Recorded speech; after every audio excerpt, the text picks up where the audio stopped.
સને 1990માં નોર્થ લંડનના વિચરણ દરમિયાન સ્વામીશ્રી ઇંગ્લેન્ડમાં એક હરિભક્તના ઘરે પધરામણી કરીને નિઝડન ખાતેના મંદિરે પધારવાના હતા. પરંતુ સ્વામીશ્રીએ કારમાં બેઠા પછી ડ્રાઈવરને કહ્યું કે હવે આપણે નોર્થ લંડન નથી જવાનું, પણ સાઉથ લંડન તરફ ગાડી લો. સેવક સંતોને કે ડ્રાઈવરને કંઈ જ સમજાવ્યું નહીં. સ્વામીશ્રીએ જે સરનામું આપ્યું એ સરનામે પહોંચ્યા ત્યારે એ તો એક સ્મશાન ગૃહ હતું. ત્યાં કોઈ હાજર જ નહોતું. થોડી વાર ત્યાં બહાર એક બાંકડા ઉપર બેસીને સ્વામીશ્રીએ પ્રતીક્ષા કરી અને ત્યારે સૌની જિજ્ઞાસા પૂરી થઈ ત્યારે 40 મિનિટ પછી એક હરિભક્ત જયકૃષ્ણભાઈના મૃતદેહને લઈને અગ્નિ સંસ્કાર કરવા માટે તેમનો પરિવાર આવ્યો. એ હરિભક્તની અંતિમ ઈચ્છા હતી કે તેમનો અંતિમ સંસ્કાર સ્વામીશ્રીના હસ્તે થાય.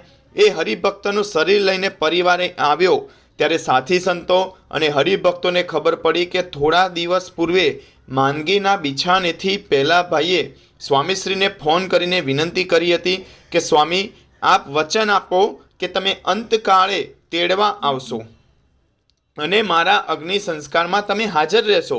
આજે તેમની એ ઈચ્છા પૂરી કરીને સ્વામીશ્રીએ તે વચન નિભાવ્યું હતું. વિધિવત અંતિમ સંસ્કાર કરીને સ્વામીશ્રી શાંતિથી અગ્નિ સંસ્કારમાં છેવટ સુધી બેઠા. એક ચિંતકે કહ્યું છે, સગપણ અને સંબંધમાં બહુ ફેર છે. સગપણ જન્મથી લદાયેલું વળગણ છે અને સંબંધો તો આપણી લાગણીઓથી ઊભા કરાય છે.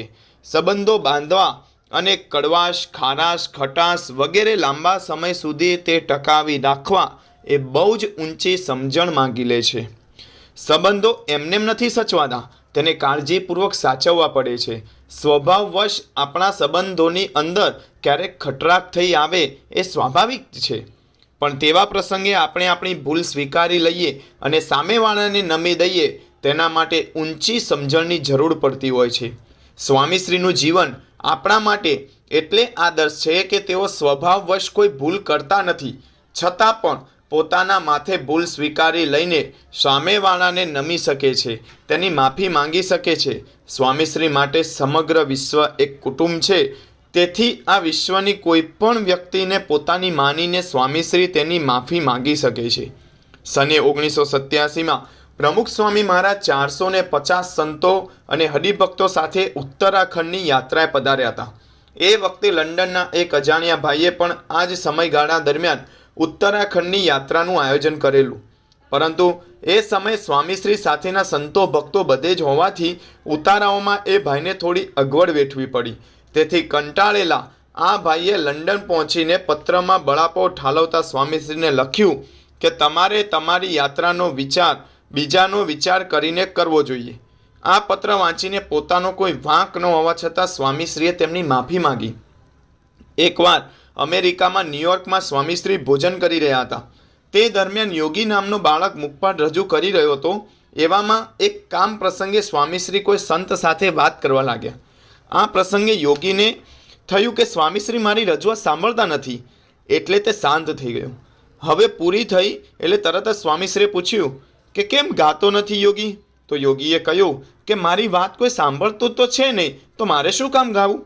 સ્વામીશ્રીએ તરત એ નાના બાળકની યોગીની માફી માંગતા કહ્યું કે સોરી, અમારી ભૂલ થઈ ગઈ. એકવાર સ્વામીશ્રી સુરતથી સાંકળી પધારી રહ્યા હતા. રસ્તામાં લીંગડ ગામ પસાર થઈ ગયું. સ્વામીશ્રીને પાછળથી ખબર પડી કે ત્યાં હરિભક્તો માર્ગમાં સ્વામીશ્રીની રાહ જોતા ઊભા હતા. આથી સ્વામીશ્રીએ સાંકળીમાં વિચરણ કરતા વર્ણિનાથદાસ સ્વામીને કહ્યું કે ત્યાં હરિભક્તો ઊભા હતા અને હું રોકાયો નહીં, એટલે હું તેમની માફીનો કાગળ લખી દઈશ, તમે તેમને પહોંચાડી દેજો. 2 દિવસ પછી આ હરિભક્તો જ્યારે સાંકરી મંદિરે દર્શને પધાર્યા ત્યારે સાંકરી મંદિરની પ્રદક્ષિણામાં એ હરિભક્તોને જોતા સ્વામીશ્રી બોલવા લાગ્યા કે અમને માફ કરજો, હું તે દિવસે પત્ર વાંચનમાં પરોવાયેલો હતો, તેથી તમને જોઈ ન શક્યો. અમે ઊભા ન રહી શક્યા, અમને માફ કરજો. હરિભક્તો કહે, બાપા, અમને જરાય દુઃખ નથી. સ્વામીશ્રીનો એ લાગણી ભળ્યો સ્વર એ હરિભક્તો આજે વિસરી શક્યા નથી.